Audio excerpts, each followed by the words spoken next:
Heavy is the head that has to manage all of this. Hey everyone, welcome back to my channel. We're now incentivized to buy what we already buy. Fumbling through college had me building. I also got some done on the other side. And that was right around, I would say, May, maybe, right before renewing the lease for this property. Welcome to the channel, Martha. Thank you for having me here. Oh, I was going to say, I am getting up there in age, I'll tell you what. Bills paid by other people, life was never this good. I had to step back, knowing that it's... Hey everyone, welcome back to the channel. So today I was talking to an Army vet, and they stated that one of their friends was in Italy. And I love Italy because Italy, I have a lot of cousins that live in Italy. One of my cousins, shout out to him, Joseph. He's a boxer, an amateur boxer, and I'm wishing him all the best in his upcoming fights. So shout out to you, Joseph. And so the Army vet stated that his friend was in Italy and they were doing a horse carriage ride. They had ran out of European currency.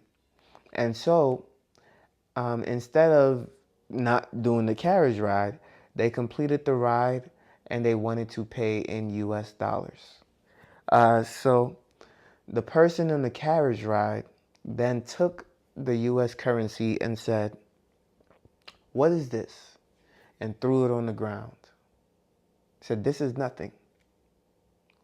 And so it speaks to where we are as a society, as Americans, to where, you know, our currency is starting to be rejected in certain parts of the world, right? We should have all heard of BRICS at this time, which, again, I believe started with China.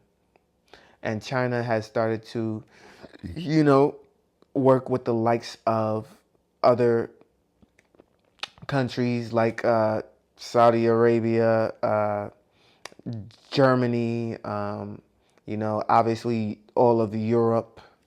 And, you know, they're formalizing their own currency to rival the US dollar.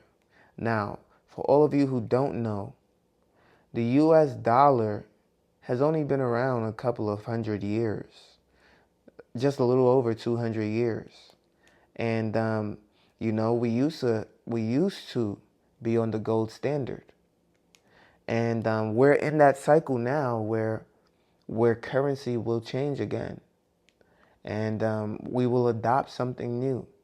And, you know, it's funny to say that crypto might be that next new thing that people start to adopt and start to see as normal.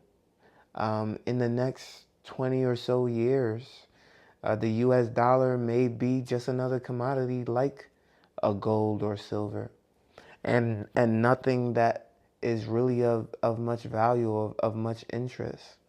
And so when I look at assets, when I look at actual tangible assets like real estate, it gives me a sense of hope that no matter what the currency is, I will be able to afford it or pay for it using this asset.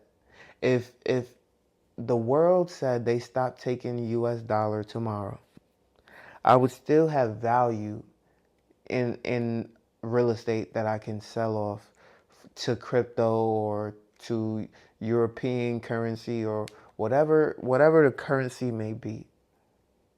But to have a tangible dollar that is being worth less with inflation, is very clear that as it continues to get devalued, as it continues to be watered down, there's going to be something to replace it.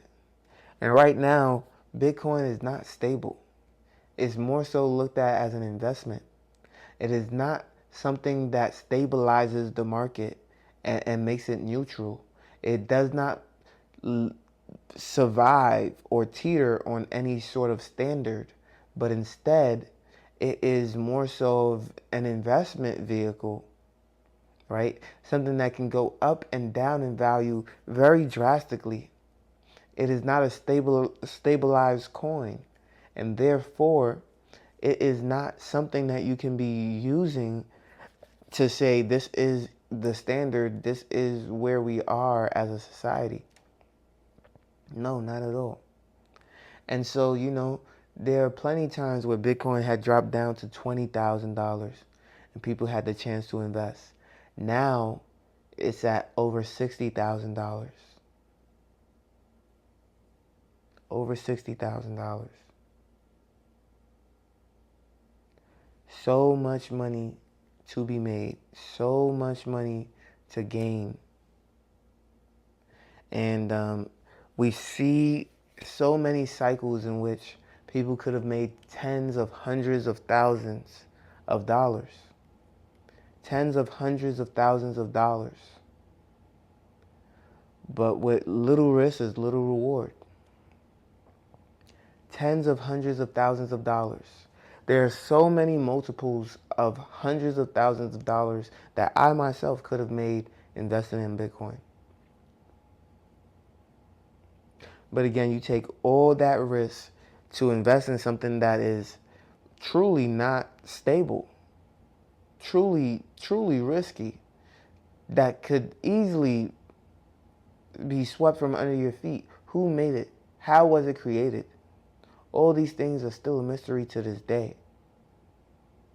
Used for all sorts of underground and black market dealings.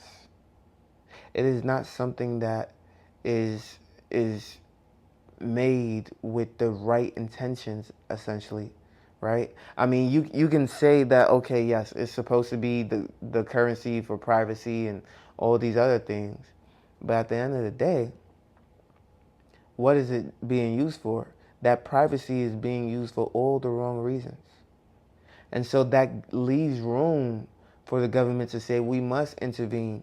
We must have access. We must see the data. We must see who is using this, where it is going, and how it is traveling. Because without that access, people are being taken advantage of. People are being put in danger. People are being bought and sold, right? And so we as a society don't want that. Our moral compass will tell you that we don't want something like that. But that is where we may have to go. When you have people in foreign countries already denouncing what we hold dear to us, the US dollar, the US currency. But we know it is printed like nothing. And we work so hard in order to get what is printed so easily.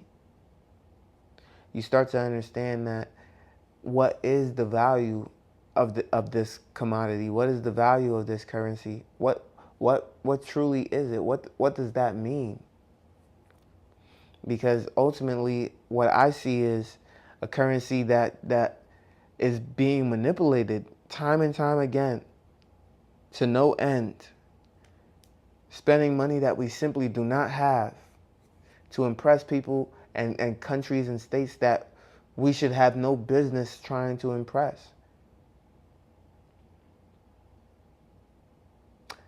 Now, you let me know in the comment section down below where you think this is going. Is the US dollar here to stay?